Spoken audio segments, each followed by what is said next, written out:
Hello everyone and welcome to my channel. Do you remember those soft pumpkin chocolate chip cookies that used to show up at the grocery store about this time every year? Actually, maybe they still do. It's been a long time since I've been in a traditional grocery store. Anyway, they were soft and dome-shaped and orange and contained things like high fructose corn syrup and trans fats and dyes and chemical flavor enhancers, and you get the idea. I love them. So I wanted to come up with a way to make the same cookie at home, but much healthier, made with real ingredients, like wheat and eggs and oil. So anyway, if you keep watching, I'm going to share that recipe with you. Now, I'm still tweaking it a little bit, but I felt that it was good enough, and 'tis the season. The recipe and ingredient sources will be in the description box below. So keep watching, because here comes my Pillowey-soft pumpkin chocolate chip cookies.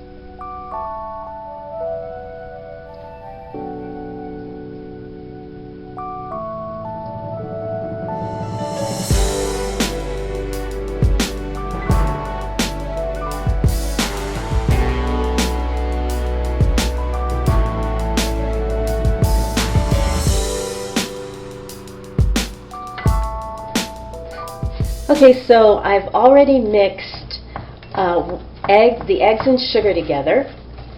I used coconut sugar this time because it's a low glycemic sweetener, but you can also use raw sugar. That works equally as well, even granulated sugar if that's all you have. I'm going to add to that my vegetable oil. This is sunflower oil, but any neutral flavored oil will work. Stay away from canola though, because it's a GMO. I've got pumpkin puree going in. Let's see. There goes the pumpkin puree.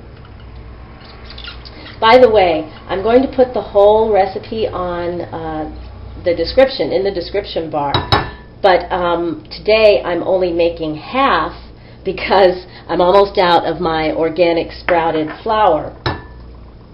All right, I'm adding in vanilla extract. There we go. And then we're going to mix all this together. This recipe is so easy, especially if you have all your ingredients gathered beforehand. You just, basically, it's all in one bowl, well, 2 bowls, I guess, if you count the dry ingredients, and then you just stir it up with whatever you happen to have on hand. Okay, so that's pretty well mixed, so I'm going to go ahead and add my dry ingredients, and I'm going to work those in with a spoon. This is, as I said before, it's organic, whole wheat, sprouted flour, because I want to make these cookies as digestible and healthy as possible. It also has baking powder, baking soda, salt, and spices. And I used, for my spices, I used cinnamon, nutmeg, and cloves. But if you just happen to have pumpkin pie spice on hand, you can just use that instead, or whatever you like, however you like your pumpkin spice. Some people like to put a pinch of pepper in that. I haven't tried, but maybe I will the next time I make a pumpkin pie or something. All right, so that's all mixed.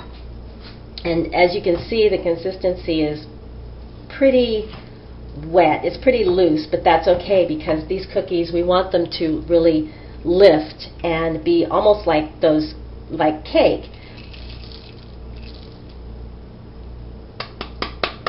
There we go.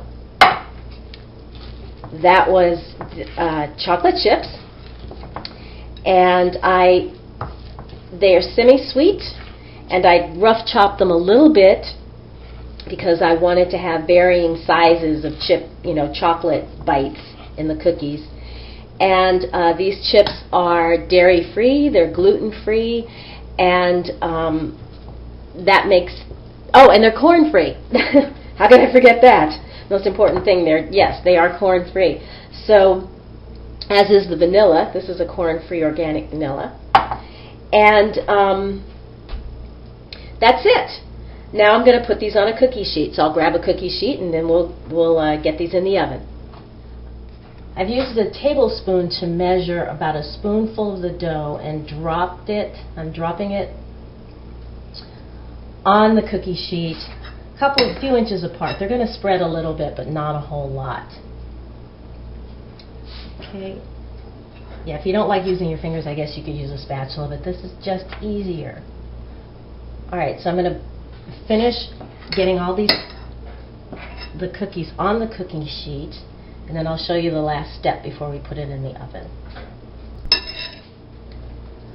Okay, I've got all my cookies on my cookie sheet that I lined with parchment paper, and the last step before I put these in the oven is this is a little water right here, and I'm going to moisten my finger and smooth down the tops of the cookies so that they cook evenly and don't burn in the oven. So I just moisten my finger so that my finger doesn't stick. I'm also going to